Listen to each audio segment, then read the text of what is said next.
Servis seperti apa sih yang dikasih ke pelanggan sampai pelanggan tuh ya udah tutup mata sama harga yang agak sedikit beda mungkin. Apa sih kesulitan dihadapin pas baru-baru mulai ini? Jadi nggak melulu kita ngomongin harga. Oh di sebelah harganya segini, di sini harganya segini. Mungkin untuk short term harga bisa gitu. Tapi kita kan maunya long term. Jadi gimana cara kita bikin relation sama customer, itu main sosial media gitu ya. Kayaknya kurang lengkap kalau kita nggak punya. Kalau kita punya presence di sana kan, oh asli ini tokonya gitu. Oke, jadi kita sekarang lagi di Sentra Material di Bekasi dan kita lagi ketemu sama salah satu ownernya nih, yaitu dengan Kak Gary. Hai Kak Gary. Hai. Oke, nah kita mau ngobrol-ngobrol sedikit ya, santai aja nggak apa-apa ya. Kita pengen tahu sih, lebih tepatnya dari tokonya ini udah berapa lama. Boleh mungkin Kak Gary juga kenalin sama sharing nih, tokonya ini udah berapa lama, terus kenapa mau buka toko bangunan, dan backgroundnya Koko tuh sebelumnya apa sih? Gitu. Oke. Halo semuanya, perkenalkan nama saya Gary Pangestu. Kebetulan saya ini owner dari Sentral Material di Bekasi.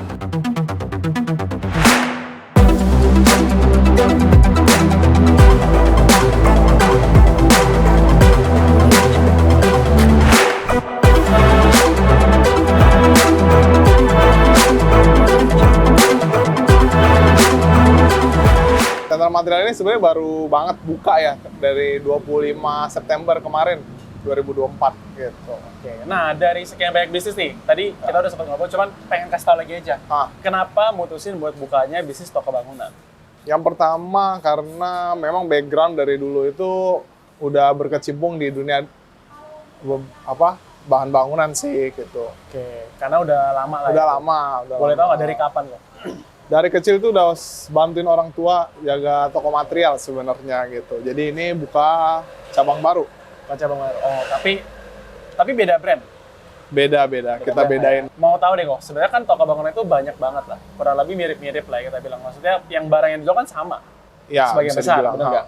Nah, apa sih kok yang ngebedain toko Sentra Material ini sama toko bangunan lain? Oke, jadi kita berusaha untuk melayani konsumen itu dengan maksimal ya. Kita menganggap konsumen itu teman kita gitu. Jadi gimana caranya kita jaga hubungan baik sama konsumen sih gitu. Memang mungkin kita dari segi barang itu sama ya, tapi feel-nya ke konsumen itulah yang kita prioritasin. Oke, berarti kalau boleh kita highlight sebenarnya service sama gimana kita bangun relationship-nya. Betul ya. Kita pengen tahu juga, maksudnya dari toko bangunan ini kan Sentra Material kan 1 bulanan ya, kurang lebih. Ya. Kenapa Koko nonjolin perbedaannya adalah di si komunikasi, service sama di relationship. Kenapa kok? Ya karena gimana pun ujung-ujungnya bisnis itu human touch ya, person to person gitu ya. Karena kalau misalnya barang kita mau kita ngomong bagus apa, kalau orang yang nggak percaya juga sama aja bohong, dia nggak bakal beli gitu. Asik. Jadi karena barangnya sama ya mau nggak mau yang kita besarin, yang kita kuatin adalah di bagian relationship-nya, benar ya? Benar. Oke. Kalau soal toko bangunan ini kan biasanya ada poin yang dimana ada highlight lagi itu perang harga nih kok biasanya. Oke. Nah, kalau Sentra Material itu apakah juga mengalami hal tersebut atau enggak kok?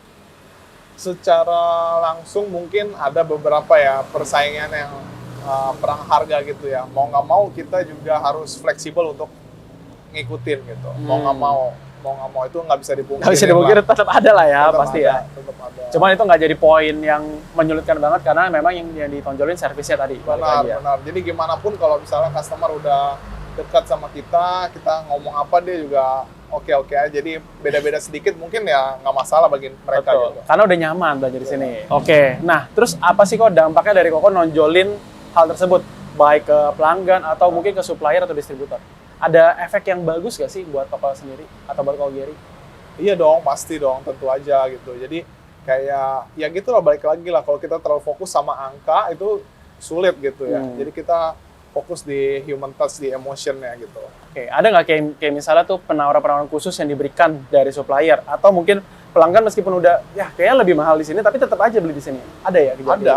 Ada kejadian kayak gitu ada. Kenapa bisa kepikiran dari semua jenis USP lah kita bilang ya? Kenapa kepikirannya adalah di bagian servisnya? Maksudnya kalau toko bangunan yang kita tahu benar-benar biasanya produk, kalau enggak ya mainnya produk aja gitu. Kalau pada umumnya ya produk harga biasa itu. Tapi kan Koko berarti lebih fokusnya di servis gitu. Kenapa dari semuanya pilihnya di servis? Ya karena itu setiap toko bangunan punya kesempatan yang sama gitu, buat dapetin produk yang sama gitu. Ya apa yang bisa kita bikin beda ya servisnya. Terus pengen tahu deh kok, strugglingnya nih, kan toko bangunnya baru ya. Apa sih kesulitan dihadapin pas baru-baru mulai ini?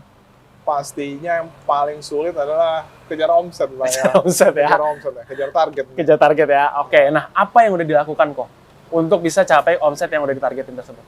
Ya, yang pertama kita jalanin offline sama online ya. Offline itu kita bisa keliling ke perumahan-perumahan sekitar, ngobrol lah, interaksi sama toko-toko, sama tukang-tukang gitu. Untuk online-nya kita maksimalin di sosial media, Google Maps kayak gitu-gitu sih.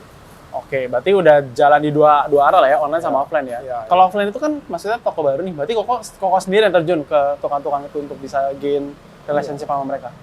Ya, sejauh ini? semua campur, anak-anak, staff-staff tim juga ya? Tim juga, Oke. saya juga ikut. Nah, sama satu lagi tadi karena kita cukup tertarik sama Koko yang USP-nya adalah di service. Boleh nggak dikasih contoh kok? Service seperti apa sih yang dikasih ke pelanggan sampai pelanggan tuh ya udah tutup mata sama harga yang agak sedikit beda mungkin, tapi tetap belanja di sini. Contohnya aja. Ya, kita harus deket ya sama customer. Ya. Oke. Jadi kita mungkin tahu latar belakang dia gimana. Jadi kita bisa komunikasinya lebih nyambung lah. Jadi nggak melulu kita ngomongin harga. Oh, di sebelah harganya segini, di sini harganya segini gitu. Oke. Ya, karena kita deket, kita tahu oh keluarganya, kita tanyain kabar anaknya misalnya. I see. Gitu. Jadi kan sedikit terdistract dia, jadi sedikit lebih nyaman kayak gitu. I see. Berarti kalau boleh saya tarik kesimpulan, lebih tepatnya service atau relation yang dibangun itu adalah make it friend ya, bener nggak? Benar. Sebagai teman, benar-benar dibuat jadi sebagai teman, di mana kita ya nggak cuma ngomongin bisnis sama jualan aja, Iya. semuanya lah gitu, Semuanya, terkait dengan dianya gitu. Ya kan. kayak kita misalnya berteman gitu ya. Ah udahlah, cincai sama lu aja gitu. Ya benar. Yang mahal-mahal dikit ya udahlah Nggak gitu. apa-apa. Karena teman, bener nggak? Betul, setuju.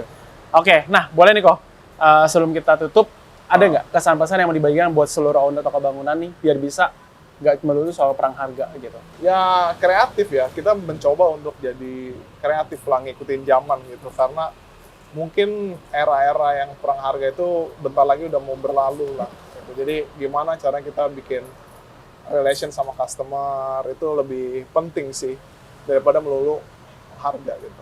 Oke. Mungkin untuk short term harga bisa gitu. Tapi kita kan maunya long term. Benar. Jadi ada satu poin yang menarik itu, toko bangunan itu kan cenderung sosial media biasanya nggak aktif. Nah, Biasanya yang kita tahu ya. Dan Ya. kalau aktif pun biasanya juga nggak yang meledak-ledak lah kita bilang. Ya. Nah, terus kenapa kok kepikiran harus mau main sosial media? Dan awal mulanya gimana cara main? ya ngikutin zaman ya, karena kita anak muda main sosial media gitu ya. Kayaknya kurang lengkap kalau kita nggak punya eksistensi lah, paling Oke, paling nggak eksistensi.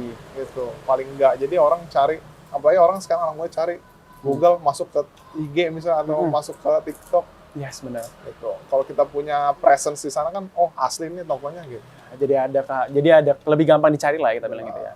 Oke, terus ada contohnya nggak kok? Contoh konten yang biasa suka dipakai di sosial media.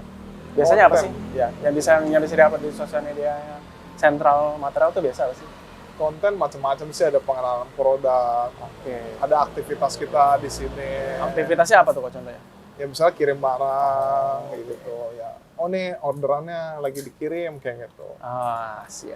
Kalau gitu kok, thank you banget buat sharingnya. Nanti kita bakal share juga videonya. Oke. Dan biar kita sekali promosi Central Material juga. Ya, ini toko ini di Central Material Bekasi, tepatnya di Jalan Pulau Timaha, Babelan, Bekasi. Thank you. Goodbye.